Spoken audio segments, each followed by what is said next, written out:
Telugu PMC ప్రేక్షకులకు స్వాగతం. Hi friends, మీరు గనక ఇప్పుడే మా ఛానల్కు వచ్చినట్లయితే మా ఛానల్ని సబ్స్క్రైబ్ చేసుకోండి. సబ్స్క్రైబ్ చేయడంతో పాటు పక్కనే ఉన్న బెల్ ఐకాన్ని క్లిక్ చేయండి. మా టీవీలో ప్రసారమవుతున్న సూపర్ హిట్ సీరియల్ గుప్పెడంత మనసు. ముఖేష్, రక్ష హీరో హీరోయిన్లుగా నటిస్తున్న ఈ సీరియల్ యూత్కి, ఫ్యామిలీకి బాగా కనెక్ట్ అయింది.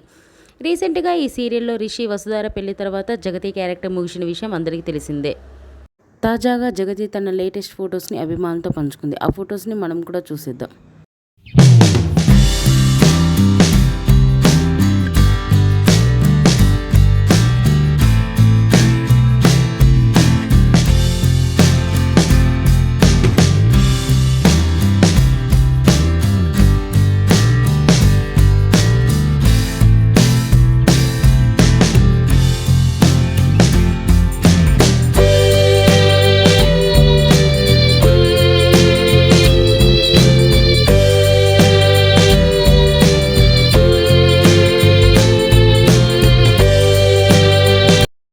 ఈ వీడియో మీకు నచ్చినట్లయితే లైక్ చేసి మరిన్ని టాలీవుడ్ లేటెస్ట్ అప్డేట్స్ మిస్ అవ్వకుండా చూడాలంటే తెలుగు పిఎంసి ఛానల్ను సబ్స్క్రైబ్ చేసుకొని పక్కనే ఉన్న బెల్ ఐకాన్ని క్లిక్ చేయండి.